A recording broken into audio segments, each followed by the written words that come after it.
Yes, folks, welcome back to another episode of CamBro Conversations. And today we are joined by Charlotte Tulloch, online coach, co-founder of A Taste of Fitness, and better known as Instagram poster Lottie Lifts. Lottie, welcome to the podcast. Thank you very much for having me. It was funny when we were setting this up and you sent me across your email address, Charlotte Tulloch. I was laughing because I've never called you Charlotte in all the times that we've spoken.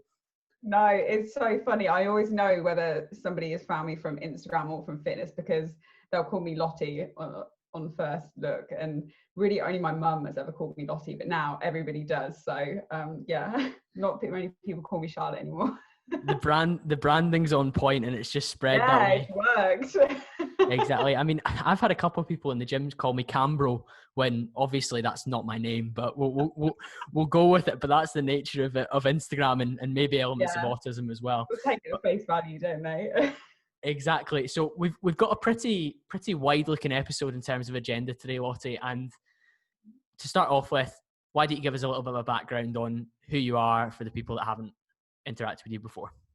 Yeah, so I'll try and keep it relatively brief. I'm Lottie, I'm 28 years old and I'm currently a full-time online coach. I'm not a competitor. I have competed in powerlifting a few years ago, but I don't really do that anymore. I suppose I just really train for strength and for aesthetics. I wasn't always into fitness actually. I initially trained as a musician. Whilst I was studying though, I did experience an eating disorder and I found strength training when I was really struggling to come out of that, and it really did save me actually. I was competitive enough that I wanted to be better at strength training than I was, and as we know, you can't do that, you can't improve in strength training unless you eat. So really I continue to love strength training and to sort of juggle it on an extracurricular basis alongside my career in the arts industry. But in my early 20s, I knew that I really wanted to have a changing career, and I really wanted to work and train as a personal trainer and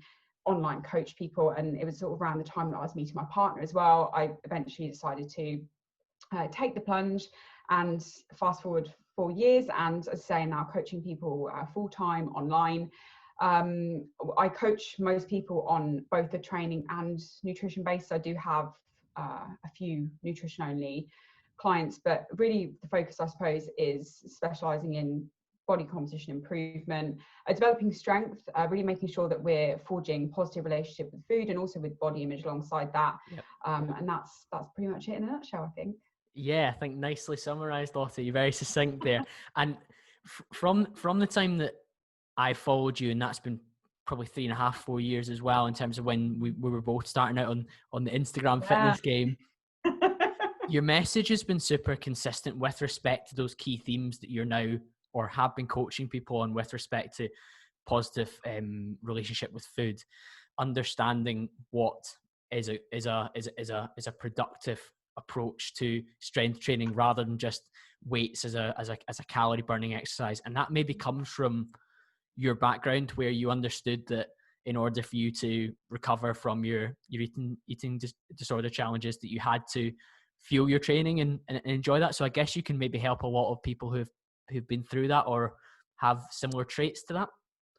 I hope so. Yeah. I mean, obviously, there's definitely a line, particularly as an online coach, because you're working obviously completely remotely, so you don't ever get to see people. So I think you do have to be very, very careful about where the line is in terms of when you are dealing with someone who has a genuine eating disorder. And I have said to people who've applied before, do you know what, I'm not the right person to work with you, because there's ethical violations there, really, if you are trying to act as a therapist to somebody with an eating disorder. But I think that disordered behaviors and disordered patterns around training, around the way you think about food, can really sort of creep in maybe a less significant way, but still quite an unpleasant way. And it takes a long time to shake those things. So I think that trying to keep your strength training as a separate and really consistent focus, even if your primary goal at the moment is aesthetic based, I think that having that be consistently at least something of a priority is really helpful, because it gives you something to focus on all the time,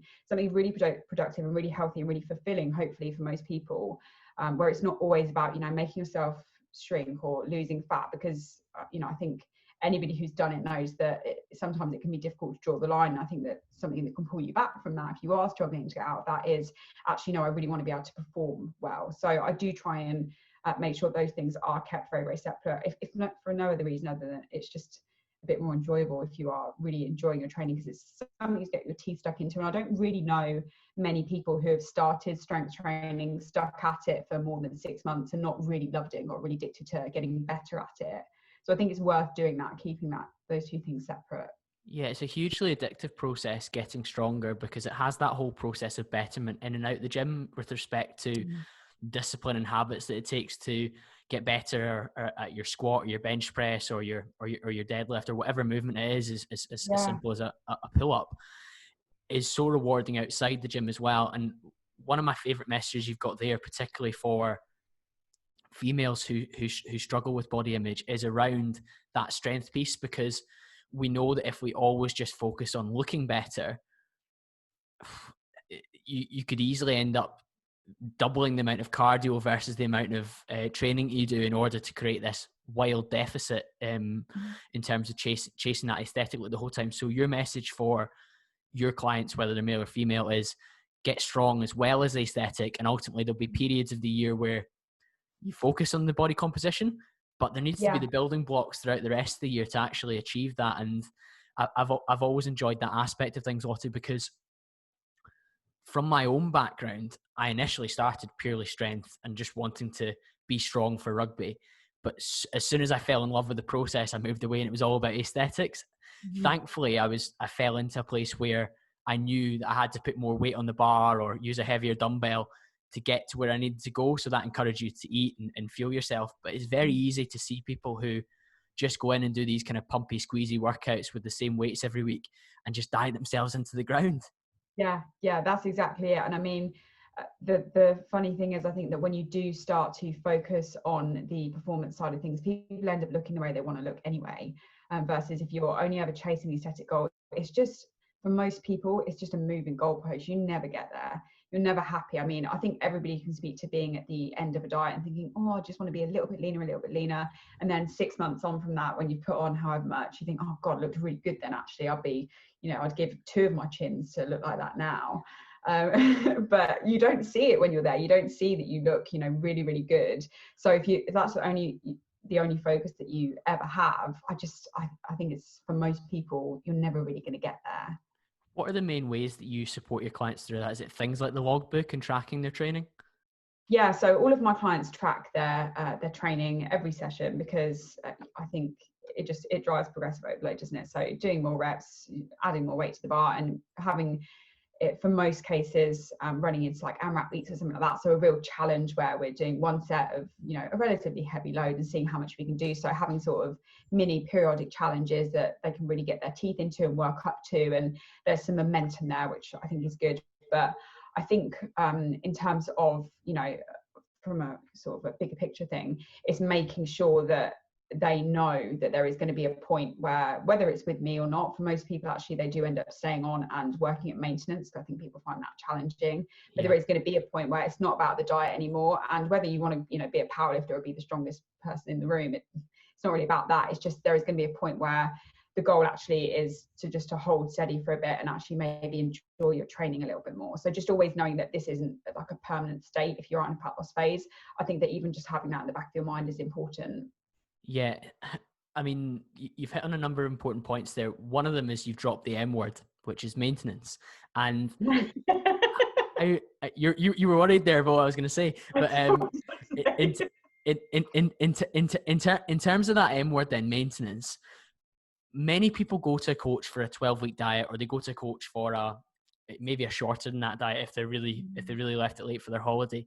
And coaches do fantastic jobs typically at getting people lean, as long as they can adhere to the slightly strict structure. But you've just mentioned there about when you transition away from that, one of the terms that I've used before is the plan after the plan. And so many people don't have the plan after the plan, and they move. So they say they diet with you for 12 weeks and they go on their holiday for a week. Now, obviously the holiday is extremely loose and things they may be blown up a little bit, but when they come back, sometimes they don't hire a coach again, or they don't keep working with you. So they end up in a terrible state and they lose a lot of the progress and the habits they had before they were away. So what does a maintenance phase look like then? Because I think that's such an important point to address. And personally, I've trained at maintenance many, many times, and it's been a big benefit for me. Yeah, I think it's such an important sort of, it's a skill really, isn't it? Because I think that I really do think that most people, if they really, really wanted to, if they were under the gun, they could stick to a 6, 8, 12-week cut, lock themselves in a room for that amount of time, just say no to everything and stick to a plan, some macros, or, you know, even a meal plan. I think that most people could do that for the very, very short term. And I also think most people can, you know, go on a dreamer bulk for, you know, a short amount of time as well, or maybe a slightly longer amount of time. But, you know, I think most people can do either of those extremes for a limited period of time before they start to feel really uncomfortable.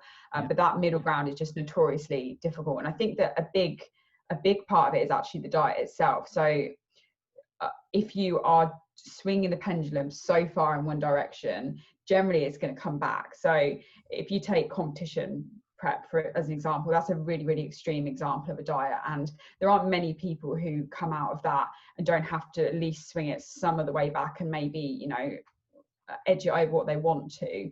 So I think if you can get away with dieting in a way that, you know, there's going to be restriction, of course there is, but in a way that maybe you are able to sort of mirror some of the behaviors that you would want to engage in a maintenance phase. So i.e., you know how to go for a meal out, or you know how to, you know, maybe once a week include some sort of flexibility. That's going to sort of pave the way, because there isn't that frenzy on the back end of that diet then where you've been absolutely in the dark for however long and suddenly you're out and it's very, very overwhelming and there is no restriction anymore. But there isn't that sense of frenzy if you have made an effort, you know, even once a week, just to include something that looks a little bit like your normal life, and then you can sort of scale that up.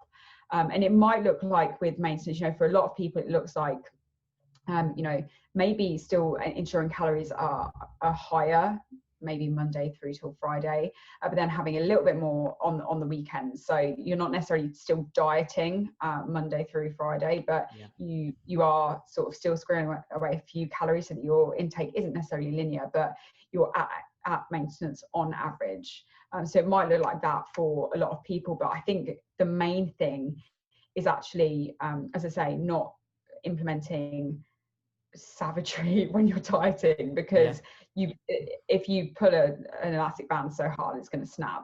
I really do think that is most people's problem with moving into a maintenance phase, is that they don't give themselves the chance, because anybody is going to be sort of a little bit loopy on the back end of a really, really restrictive diet when suddenly everything is available to you again.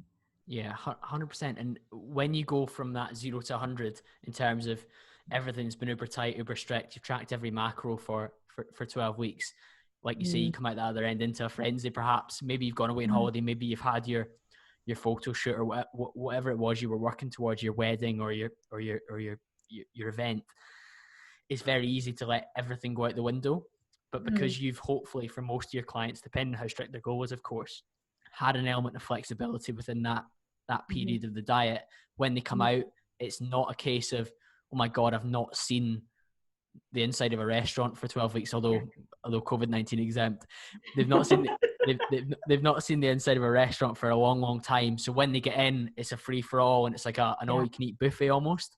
And I think that's hugely important. And one of the things you spoke about that we'll pick out was that weekly total. So many people think, because my diet's over and I was eating maybe as a smaller female 1,300 calories a day, and when they go into their maintenance phase, they think, oh, if I eat 1,500 calories a day or 1,600 calories a day, that's my maintenance. But when they blow out one day, they assume that throws out the entire rest of the week. Whereas what you're saying is maybe you go from your 1,300 to 1,500 Monday, Friday, and then the weekends we give you an extra little bit of leeway so that you can enjoy those meals out and be sociable. And one of the things I like about that is, rather than people just assuming that every day needs to be completely linear, it's a weekly total for somebody's lifestyle. And I know you guys are very big proponents on that at Taste of Fitness. Yeah, absolutely. I think that weekly totals are a little bit of a game changer, really. The only thing I try to be a little bit careful of is, you know, people come out of a diet, and again, within that 1 week, that can be a pendulum swing as well, which you want to avoid. So people can go, weekend having 3,000 calories and think, oh, it's okay, I'll just eat 1,000 calories during the week. But yeah, when you've done that for like 6 weeks, you might actually be at maintenance on average, and that's fine. Like, all of the numbers are fine. But psychologically then, when you next come to diet, you've actually spent the majority of your time still dieting. So you're not going to be good for a diet when you actually do want to come to cut down again, because you've been spending Monday to Friday, you've been dieting. So it's really, although maintenance is, you want to have flexibility, you also, you want to make sure that you're not inadvertently spending the majority of your time still dieting in order to afford you some like absolutely wild weekends. And although that seems, I think that seems maybe a little bit sort of strict and a bit boring and like, let them live. But I think it's important not to sort of, not to fall into that trap, because I've worked with so many people who've maybe, done that, and we've had to really, really pull it back, because I know that when they next come to diet in, a month's time, whatever, however long down the line it is, they're going to feel psychologically as though they've been dieting. And as we know, if your head's not in the game for a diet, then just don't do it, because you're not going to be able to stick to another, difficult cut for 6, 8, 12 weeks, however long it is, if you're going into it fatigued, like you're on the end of a knife already. Yeah, fatigue's the word, isn't it? You've got that fatigue from pretty much year round being tight Monday, Friday. And then when it comes to being tight Monday, Sunday for a set period to bring your absolute best, you're not able to do it because you've worn yourself right down. That's an interesting point, Lottie. And one of the catchphrases for your business is making fitness less miserable. And I've always enjoyed that, because it's a little bit tongue in cheek, because for a lot of people, fitness is a joyous activity, but there's elements to it when you want the absolute pinnacle of results for you as a person that can be seen as a bit of a grind, a bit miserable, a bit challenging. What does that effectively mean in practice for clients, or for people listening to this?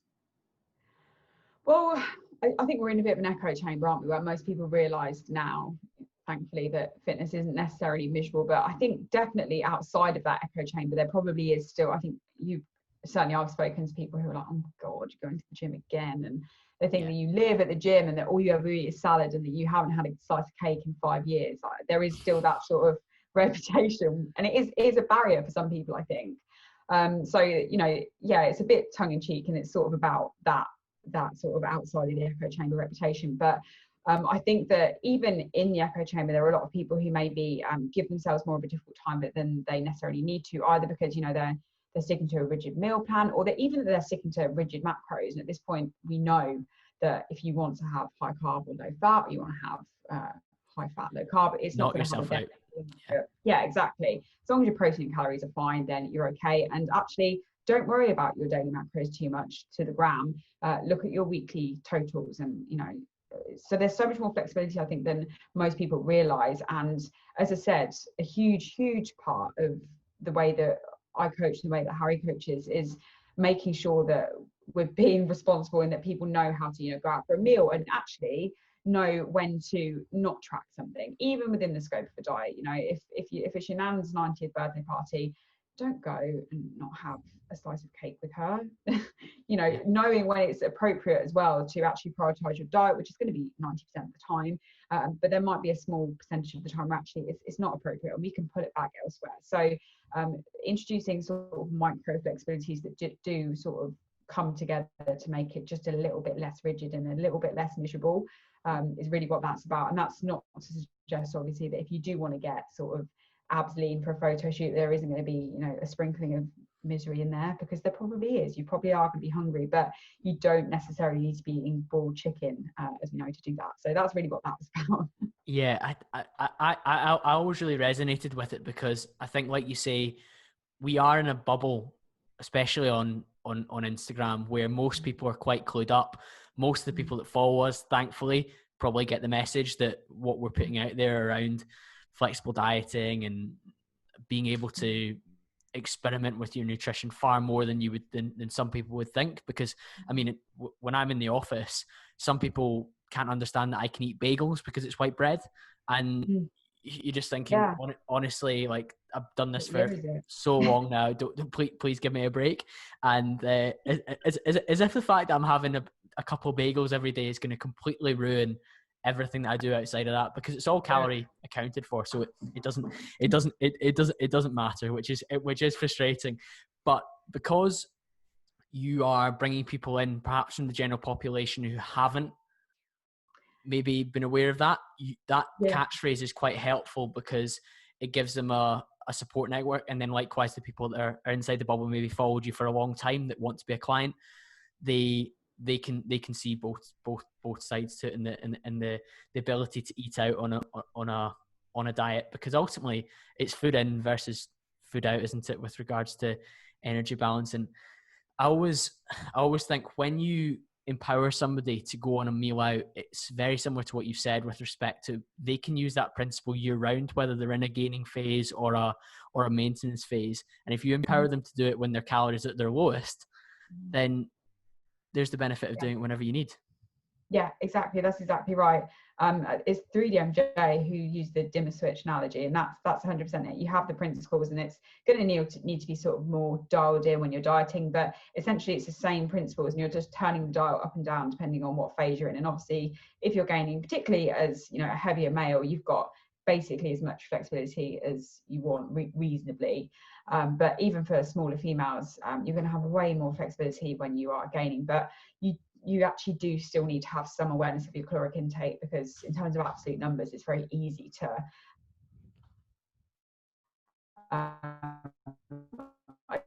overshoot that. So having those underlying principles can just vary depending on what phase you're in throughout the year. Yeah, great point, Lottie. And I think I saw your post today, and we've spoken about this before, about the inequality between men and women. And don't worry, we're not going to talk about the gender pay gap or anything like that on this podcast. We won't get too political, apart from the fact that we think that men and women should be paid the same for the same job. But in short, what is the disparity, Lottie, and what are the kind of things that you need to take into account when you and Harry are both in a dieting phase and you want to eat out for a meal? Because unfortunately, it's not fair, is it? It just isn't, and you just need to come to terms with it. There's not a huge amount that you can do, especially as a much smaller female. You are going to need to eat less. It is, I think it helps to realize that it is all relative. So hunger is hunger, and even if someone is eating more calories than you, they are hungry as well. So Harry might be eating 1,000 more calories than me, or more than that even. He's hungry too. So even though the absolute numbers are different, the experience is probably pretty much the same. It's relative, isn't it? Yeah, it is all relative. It's a smaller body requires fewer calories, and you can't really argue with that. You can't really feel as though you've been slighted when you think of it that way, because it's nothing that you're doing or not doing, or they're doing or not doing. You're just a smaller person, so you have a smaller calorie requirement. But there's no real way around it as a smaller female wanting to get pretty lean. You do need to consider, though, I think, whether or not the trade-off is worth it.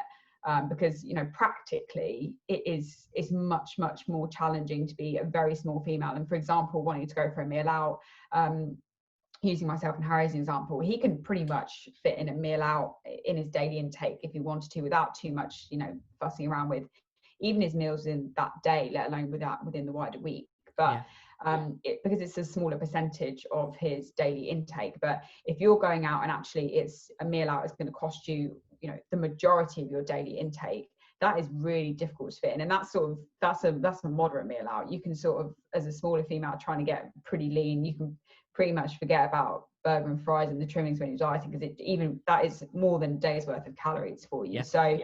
I think you do need to consider the trade-off, because it is practically much more when you're working with less absolute food because of that percentage thing.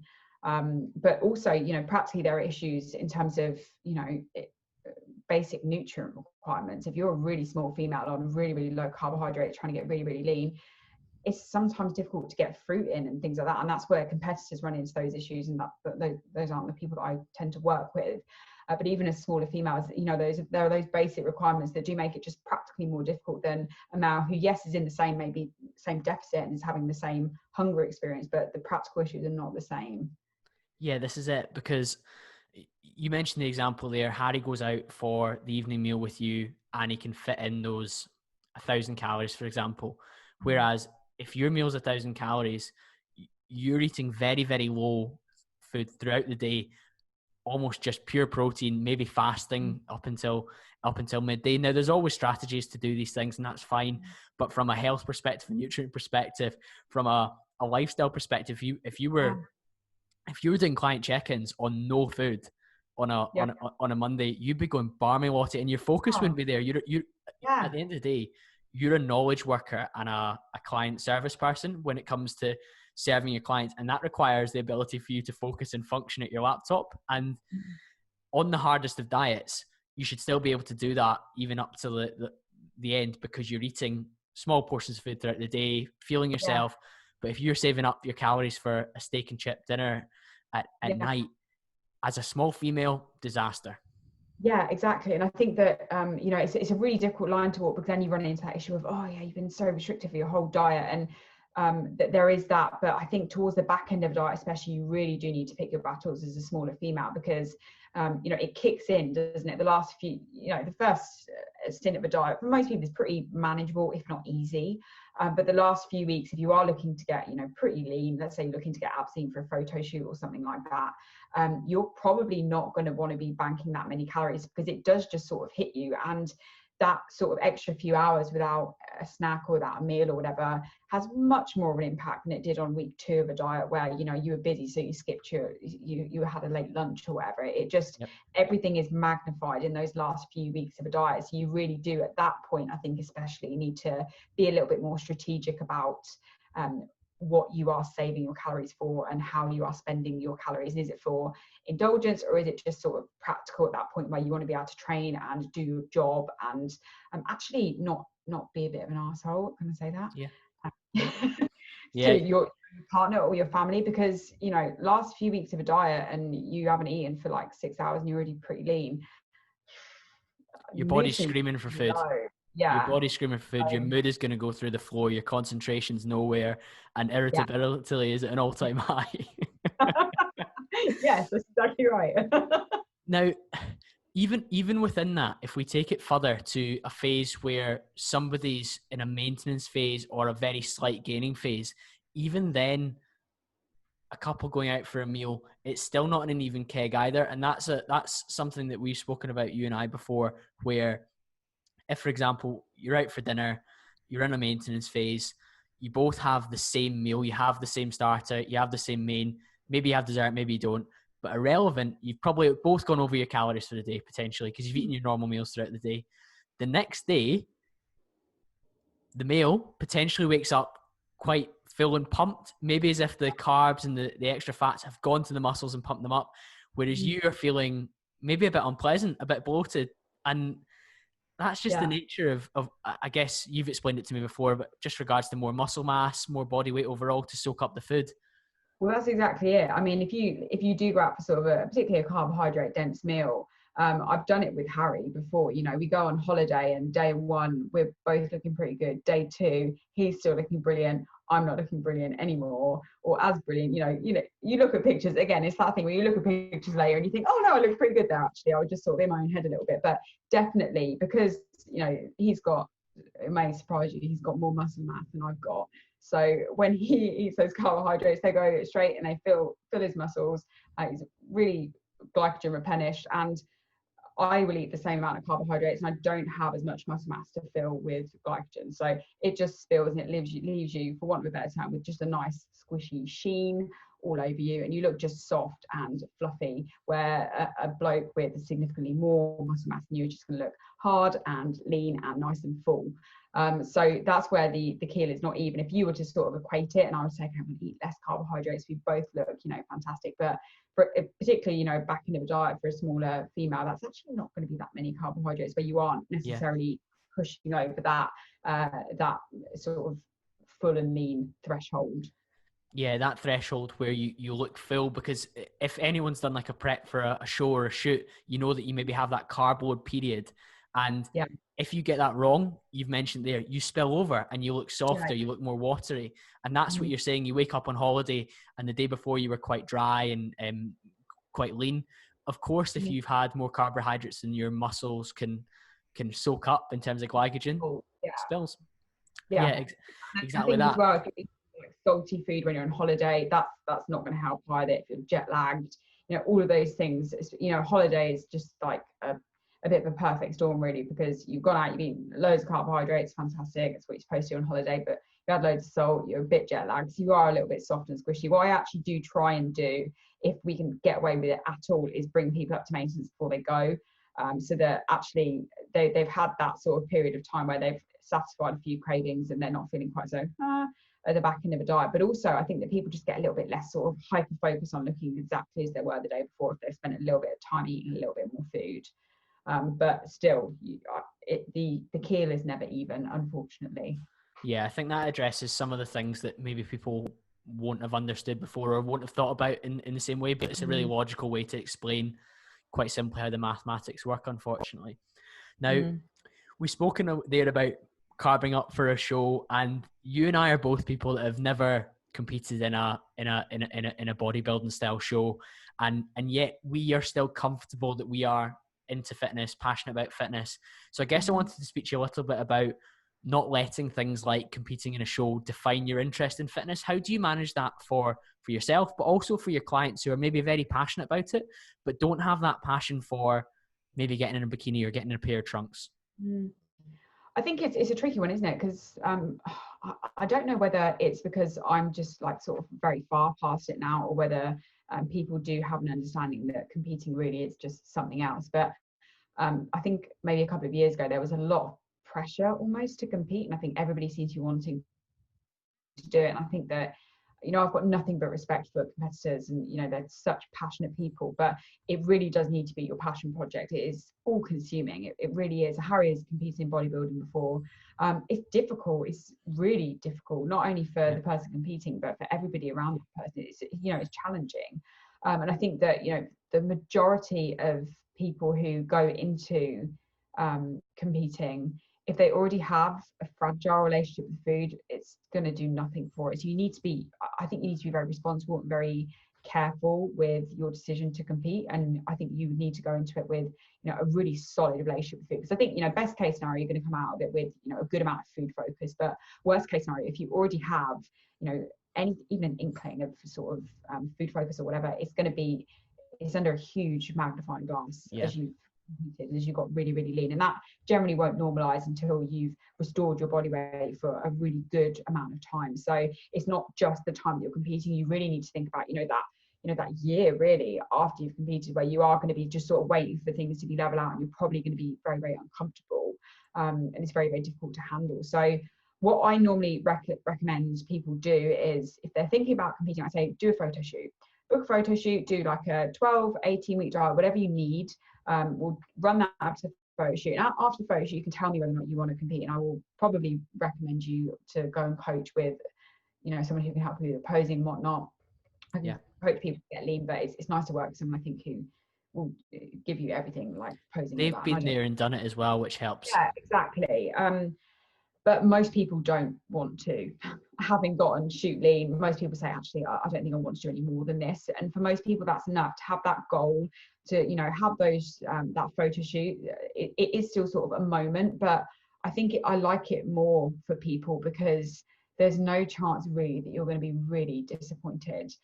And competing is so difficult, because it's totally subjective. It's somebody else's opinion of you. And yes, there's a criteria, but particularly for female competitors, it's a wild west. Yeah, show to show, it's really political is. as well. So to put that much, exactly, to put that much into it, because it really is, you know, as I said, it's absolutely all consuming.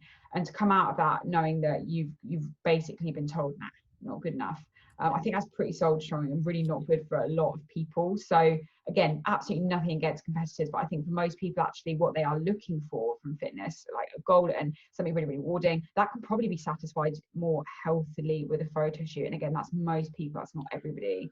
There are people who compete and who are hugely successful and they love it. And if you do love it, then you can absolutely do it. But if it's not the thing that you want to do, if you aren't actually interested in, you know, getting in your bikini or your trunks and getting on stage, and the posing, you don't love the posing, if that isn't the thing that you are really interested in, and you actually just want to get lean, then I would suggest getting lean for something else, maybe first of all, to see whether or not actually you've got, because when you're at a photo shoot, you've got to push like maybe another 20% more than that, and that's a lot for a lot of people.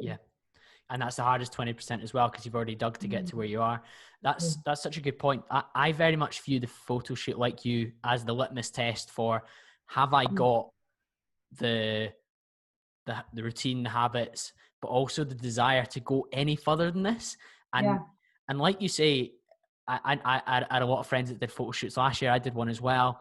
And it was a very rewarding experience, because you're only really competing against how lean you've been before. And as long as you're improving week to week and you don't have a blowout in the couple of weeks before the photo shoot, you turn up, you get photos of you in the best shape of your life, and you have them for life. And even if you want to do a photo shoot a year or 2 years down the line, you can compare the photo shoots, but you're not against maybe other people that genetically have a better structure than you, or maybe they've been willing to take something that you've not been willing to take, or maybe they've taken more of something that maybe you have been willing to take. So it's a very funny game. And I, like you, have felt that pressure, particularly having a relatively big following on Instagram, to, you lift weights 6 days a week, you track your calories, you've been really lean before, you've had abs for a girl, you've had really good abs for a guy. Why don't you do a men's physique show? Why don't you do a bikini show? And you'd be really good at this. Yeah, exactly. And it's a compliment, but equally, if it doesn't light my fire, and it doesn't seem like it likes yours, and I know that I've seen how lean you got for your shoot, Lottie, and you wouldn't have been far away from what some girls turn up in a bikini show at, but equally, you've said yourself that perhaps that would be the extra push that would bring back some of the behaviors that challenged you before. Yeah, absolutely. I mean, that is why I think that I probably won't compete again. I feel like every year I feel like I'm in, a better place, and, I'd probably call myself fully recovered for, I guess, like 5-6 years, maybe even 7 years now. I don't know, but that you're never sort of, I think if you ever have had an eating disorder, if you've ever had anorexia or anything like that, you just have to be careful and have to be aware forever, because you just don't know. It's the recovery process that just takes such a long time, and to regress is such a shame. And if it's not for something that I even want to do or care about at all, then I'm just not going to risk it. And again, to come back to sort of clients who want to compete, I just think even if you don't have, a history of an eating disorder, really the chances are you're not going to come out of this with a better relationship with food than you currently have. And really what I want from my working with my clients is for me to leave them better than I found them. And I don't think I could realistically promise that if I were to be encouraging them to compete when I wasn't sure that was actually what they wanted to do. Yeah, that's a really responsible attitude to take. I think we've all seen that coach that's maybe forced somebody into doing a show because, you're really good at dieting, but are you good at dieting under the most extreme pressure possible while balancing your job or your university or whatever it is? And that's it. If people have, most people have jobs that aren't in the fitness industry. So I think I would probably find it, easier than most people, because this, it's all in one place. But if you've got something else to do that is totally irrelevant of that, that's something really to consider, because again, it's all encompassing and all consuming. Yeah. One of the things you said there was leaving your clients in a better position for, when they leave you than when they've come to you. And one of the ways that I think that you've spoken about doing that before is with respect to giving them the freedom long-term to maybe not calorie count as strictly, but also talking about that difference between binge eating and overeating as well, which links into that, because you're speaking from a background of where you would have maybe had a disordered approach to food. And I think you see a lot of people on Instagram talk about, having a binge this weekend, or I had a binge last night, and it almost belittles quite how serious that actually is. So do you want to touch on first of all, the calorie counting aspect, and then we can go on a little bit around the overeating? Yeah, so I think most people will wind up tracking their calories or tracking their macros when they're dieting, just because for the majority of people, their knee-jerk reaction is going to be to eat at maintenance or above. So if you want to lose fat, most people are going to have to track. I do work with some people who our goal is to, gain weight and to be comfortable with gaining weight. So they're tracking to make sure they don't undereat. So there is a small subset of people that the reverse is true. Yeah. So for most people, they'll need to track when they're dieting. For some people, they'll need to track when they're they're gaining, but you will need to track to remedy the behaviors that aren't getting you from A to B. So for most people, that's probably going to be fat loss. I'm sure you'd agree with that, that majority of people have tend to over rather than undereat. But really, we track macros. What I try to drill in is that we track macros so that we don't have to track macros eventually. It's just a learning tool. It's accountability. And, you know, it's just a case of you looking at, okay, where are my calories coming from? Where is my protein coming from, and my carbohydrates and fats? And also, what are my habits? What are my knee-jerk reactions? Is there anything that I consistently do if I don't keep an eye on it? Do I consistently undershoot my fat? I do that. If I don't keep an eye on it, I just eat incredibly low fat, and it's lower than I should. Most people, it's protein. Most women, they maybe don't hit their protein target. I don't have a problem with that. Personally, I tend to get more protein than I need. But most women, if they don't keep an eye on that, it will fall by the wayside. So it's tracking macros for long enough that you build the habits to remedy those knee-jerk reactions. And once you've done that for long enough, we should be comfortable, particularly when you're in a phase of maintenance where the goal is to give you a break from dieting, both physically and mentally. You know, do we then think that it's okay for us to just take a step back from tracking macros, still implementing the behaviors that we've learned whilst we have been tracking? But, you know, some people do feel a bit uncomfortable about moving away from tracking after they've done it for so long. And of course, it's reasonable because they've associated with this macro tracking with their result. And if you take that away, do you then lose the result? And I think it's really, really important that people realize that it's not tracking macros that gets you a result. It's the action that happens that gets you the result. And if you're still putting into action everything that you've learned, then you're not going to lose everything overnight. So what I'll sometimes suggest to people that are especially uncomfortable is just being a bit more flexible with carbohydrates and fats initially. So protein and calories, being a little bit more flexible with how you use your carbohydrates and fats. And then moving away to maybe having a normal day's worth of food, but just not punching it into MyFitnessPal. So you just eat how you normally eat, don't put it into MyFitnessPal, and just observe that nothing happens. I think it's just the fear that something terrible is going to happen if you don't track your macros. And it's one thing to know something logically. I think if you say to someone, do you think something really terrible is going to happen really if you stop tracking your macros? And, well, no, of course it's not, but and then it's like, I don't know what, this is just this irrational anxiety I have about stopping about this action. But if you can sort of implement a day that you are familiar with and see, okay, nothing happened here, it's just a normal day, I just didn't put it into MyFitnessPal at the end of it, and then moving maybe to a couple of untracked days where you are a little bit more flexible, tracking maybe 5 days a week, having a couple of days off, and just transitioning gradually and learning to trust yourself, I think is the biggie really, with moving away from tracking macros. I enjoyed that, Lottie, because it was that almost progressive overload approach to moving away from tracking macros. And one of the things I think about tracking is short term or even medium term discipline equals freedom, because you having the discipline to track your macros for a period of time and understand what's in your food, what's in certain meals, what a day looks like at 2,000 calories, what a day looks like at 2,500 calories, that will serve you very well long term. And I personally am not a fan of purely intuitive eating, because I would really struggle to hit some of the numbers that I need to hit sometimes, depending on what my goal is. But equally, I know that if I'm away on holiday and I still want to eat roughly around a particular goal, depending on what kind of holiday I'm on, it might be a family holiday where we're not really going wild or anything like that. You're just away. I know tically what I can eat during the day, and I can eat 3,000 calories with about 180 grams of protein, and that's me happy. And that ticks my boxes, and that's been earned by years potentially of tracking, because I've understood it. But equally, if you took MyFitnessPal away, I'd be happier with a food scale, because that helps me on quantities, because nobody can eyeball cereal. Don't lie to me. Or oats. Oats is hard to as well.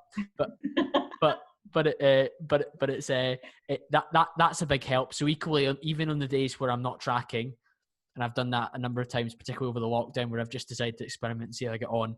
I've still used the food scale, so I know portion sizes, but I know that 4 meals with 30-40 grams of protein, a portion of carbs, portion of veg, I'm gonna be in the ballpark, and it's not a disaster.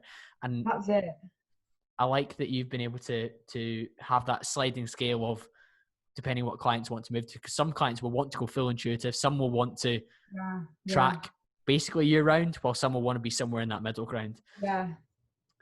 Now let's move on to that overeating, binge eating aspect. And I think having spoken to recently on the podcast, Talia Bentley, who came from a very severe eating disorder background, she felt quite triggered when she sees people saying like binging and overeating, particularly when she knows exactly what that actually means in reality in terms of that complete lack of control. Yeah. And I guess if you would want to address a little bit around that, Lottie, and maybe any stories you've got from yourself or from clients as well. Yeah, I mean, I think that it's just a sort of there's just such a huge difference between binge eating and a bit of a binge on the weekend is not a binge eating episode. There is a huge difference. A binge eating episode is just not something to be trivialized. It's deeply traumatic. It's not a Domino's with your mates at the weekend. It is, as you said, it's a total lack of control. It's something that's conducted in private most of the time, in top secrecy. You just don't tell anybody about it. Yep. And there's just crippling shame and guilt surrounding that.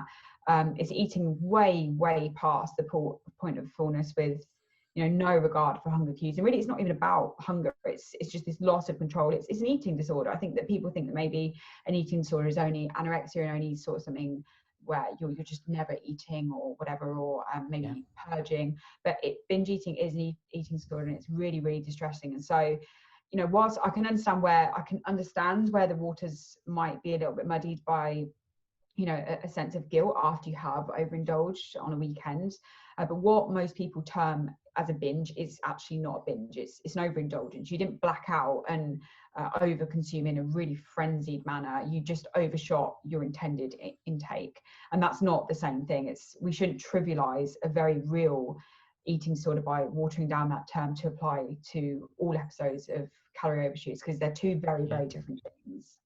Yeah, I think that's a really well put together summary of what the two look like. And I know myself that touch wood, I've never significantly suffered from that kind of thing. I've definitely had episodes where maybe through stress I've significantly overeaten, and it's been past the point of fullness. Now this was a long time ago when I was very much a clean eater versus I had an on-off switch. There's that restriction pendulum. Exactly. But as soon as I understood calories and tracking, and I had an element of flexibility, I've never had a real episode where I've significantly overeaten consciously or unconsciously or consciously and gone way beyond that. But equally, there's been times of high stress or high hunger where I've been like, oh, I know that I've had my calorie intake, but if I have that extra cereal bar, that's only an extra 130 calories or whatever. And now that's like the very lower end of overeating. But then you have people that maybe have 4 or 5 of those, and it's not a binge eating episode, but it is a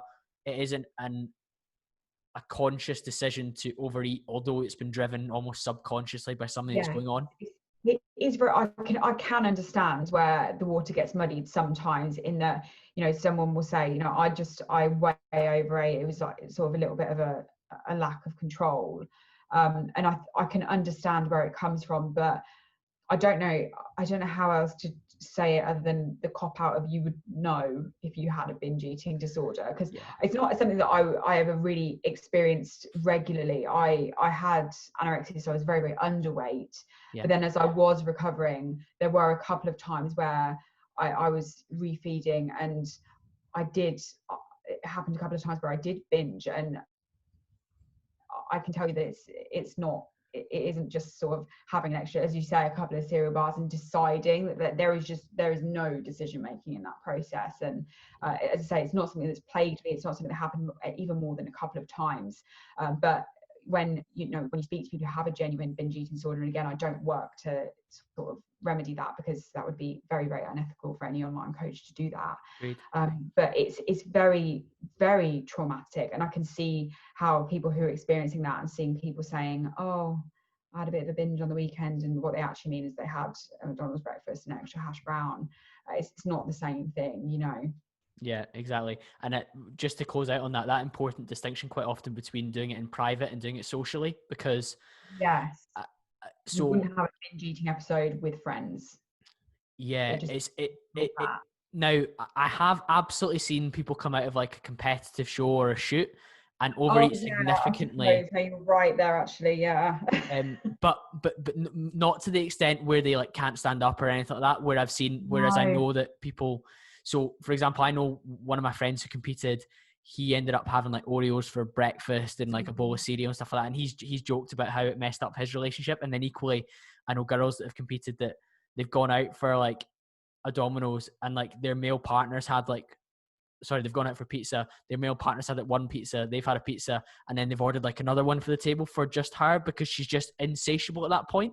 Yeah, And I think that's the really difficult line, because you can see how you haven't necessarily witnessed a binge eating episode, but you can see how that person is going to go home and have a binge eating episode, and yeah, that's the muddy water there, because what you're probably seeing is maybe the beginning of a bit of a snowball effect yeah, with competitors in particular. yeah. It's like the term that I understood from it was it's disordered eating rather than eating disorder, because it's on the cusp of moving into Yeah. something that's mentally and physically a disorder versus just disordered behaviors.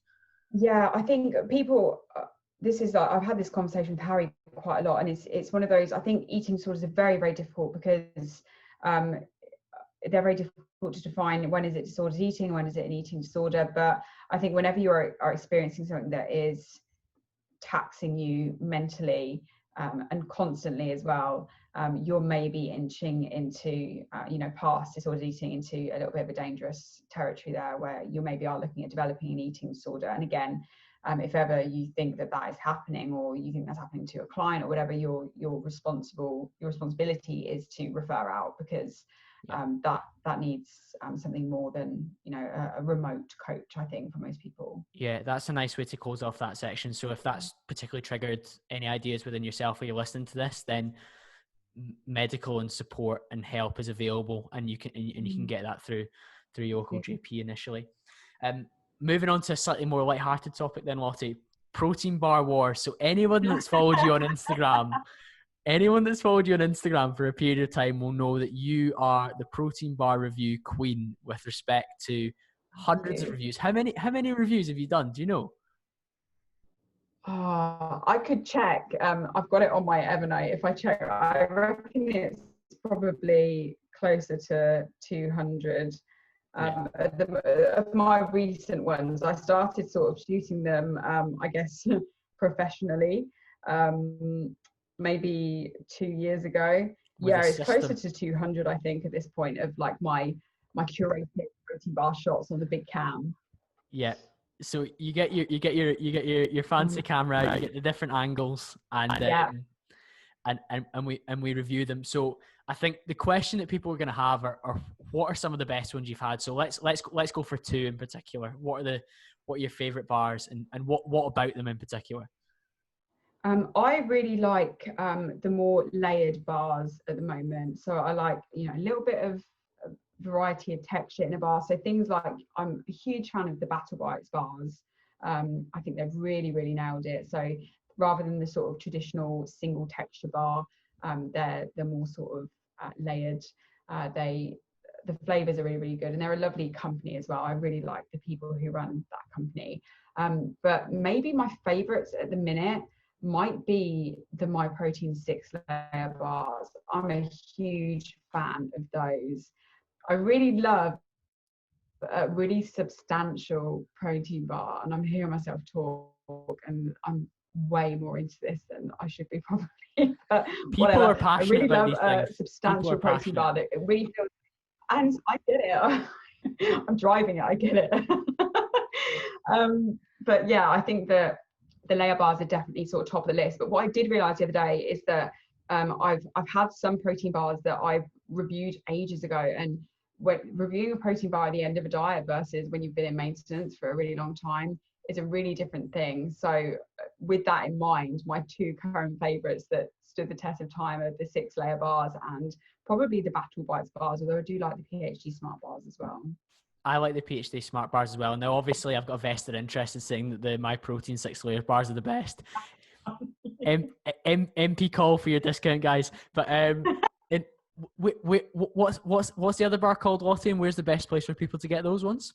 Battle Bites. You can buy direct, or I get most of my protein bars from Protein Pick and Mix. I'm not sponsored. I tag them in all my protein bar reviews, but it's because I buy from them. They're a lovely little shop based in Tunbridge Wells, and I used to live down that way. Lovely. And because I've bought so many protein bars, they end up being quite good friends. So. Yes. So yeah, that's Lottie's top three, and somebody that's reviewed just under 200 protein bars. That's a pretty good good person to ask about which ones are the best ones to have. Now, last section I wanted to cover with you, and this will be relevant for everyone that's listening, because a lot of my audience is split between people in the fitness industry and people who work careers like me in busy jobs that they want to perform at their best at. And you work from home in the same business as your partner, Harry, and ultimately, if you're not productive, your large client book will not be serviced. You won't launch any new products. You won't be able to go on your nice holidays that you go on. It would be a disaster. Right. What are some of your top productivity hacks for working at home? Because ultimately, anyone during this COVID period that's worked from home and never done it before will have encountered all the different struggles that you can get from that. Yeah. I think that the most important thing is boundaries. And it's something that I really, really messed up when I initially started working. And that had a lot to do with space as well. I used to work in a 1-bed flat. So it was Harry and I there together working from home. Our living room wasn't big enough, so we had our desks next to each other in our bedroom. So that is just a disaster, just worst case scenario for boundaries, really. So ideally you would have somewhere designated to work, somewhere designated to maybe relax and eat, and most definitely just keeping your bedroom as somewhere to primarily sleep. Don't work in your bedroom, and definitely don't work in your bed. I think it seems like a really big life goal when you first work from home. It's like, I'm just going to work from bed in my pajamas and not get dressed. It's so disaster. Good. Not good. It feels good for a week, and then it's just terrible because you can't sleep, you can't relax in your room. All the boundaries are just so messed up. If you can maintain a space, and if you can, a time schedule for work as well. And if you can't necessarily, I don't work a 9 till 5. I'm not going to sit here and say that I sign off at 5 and that's it, because I don't. I work late into the night some nights, but just having some sign-off time, even if it's not the same time every day.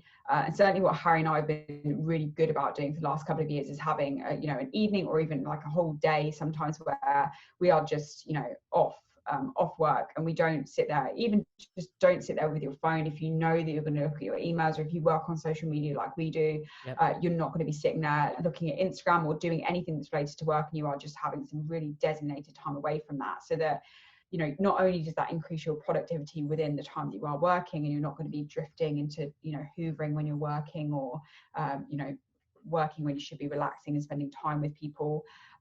It takes care of both of those things, because it's important to preserve both your work productivity and the space outside of work as well, because you need to nail one to be able to nail the other. But I think, the most important thing is making sure that you do have time away from work, and you don't get sucked into the black hole of doing it all the time, because over the long term that really is going to suck, especially if you are working at home with your partner. You just need to establish those boundaries. It's so important. Absolutely. And I like that whole boundaries piece, because when do you ever switch off if you're never off effectively? That sounds so silly, but if you like you say, if you work in your bedroom, when does the laptop get closed? And if that changes every day and every night, then it's very difficult to ever get to a position where there's an off switch. And like you say, you guys are on social media. You probably are answering client queries or client inquiries. You're creating content to drive lead generation. It's a never-ending game when you open your phone or open your laptop. So there needs to be that strict off switch. Yeah, and that can be quite difficult actually, because there's lots of things that you sort of do and you maybe need your phone for, like if you want to take a photo or something. So if you really are terrible at that, we brought Scrabble and Uno, and we would watch a film. Just do something that there is no way that you would sort of need to be sitting on your phone while you're playing Uno, for example. Just try and have something that is completely away from your laptop or whatever, because the temptation I think is to drift in and out. But as I say, if you can create that boundary and implement that routine, you'll have a much more productive work life, and you'll probably have a much happier life outside of work as well. Yeah, that's a great point. Just that complete separation from Mm. electronics can be quite healthy as well. And I know that, especially if I actually want to watch Netflix and not maybe go on socials, because I work a 9-5, my time outside of that is like creating and trying to post on this Instagram and Yeah. maintain it. And if I'm watching Netflix, I'm thinking, oh, maybe I could just do another story here quickly, or I can reply to these DMs. And off the back of the podcast, not going to lie, it's been really, really busy, busier than ever before. My best ever Instagram post would get me some DMs, but my best ever podcast, my DMs are full because the impact of it's a lot stronger based on the conversations. And it's really hard to get away from that if you're not creating, and I love that term that you've given me, boundaries, where you say, so my phone goes out the room when I'm watching Netflix. It goes on airplane mode now when I'm out for steps quite a lot of the times. I've got the podcast I'm going to listen to downloaded, or I'll turn my data off and I can make a phone call. And that's helped me a lot to switch off. And I guess you'll be the same, like where you've got these board games which are analog and no digital to them, which saves exactly. you. Sometimes you do, it seems really, I think when you initially say it seems really stupid, you're like, I'm not a child, but you almost have to treat yourself like one, because it is addictive. It's just like knee-jerk reaction, your phone is in your hand. Like, when does it ever leave your hand? And as I say, especially if your job or your side gig is anything to do with social media, the boundaries are just too blurred. So if you do have to force your hand by, turning your phone off or putting it on airplane mode or having it outside the room or just doing something completely different, then it's worth doing that. It's definitely worth doing that. Yeah. And just last one for the corporate workers. I'm the first job I had after university, I got given I just graduated and they gave me an iPhone, and I had a BlackBerry when I was at uni. So I was like, great, get rid of this BlackBerry, just use this iPhone. Worst thing I ever did, because that was my sole phone. So after 5 o'clock at night, I would have like a hard stop, close my laptop, go to the gym. But when I was at the gym, I was still getting work emails. When I got home from the gym and having food, I was still getting work emails. So when I moved to my new role, I made sure to get a personal phone. Now, that works in both ways. First of all, it's great when you're outside of work. You don't have to look at your work phone. But get your personal phone out the room when you're working at home in a corporate job, because my work phone doesn't have Instagram, doesn't have WhatsApp. Nobody has my number apart from work people. So that's not going to go off with a group chat with the people that are wanting to chat to you at 9:30 in the morning, when really you need to be deep in a spreadsheet or sending an email. That's been a big hack for me. How do you find having your phone sat on your desk beside your laptop?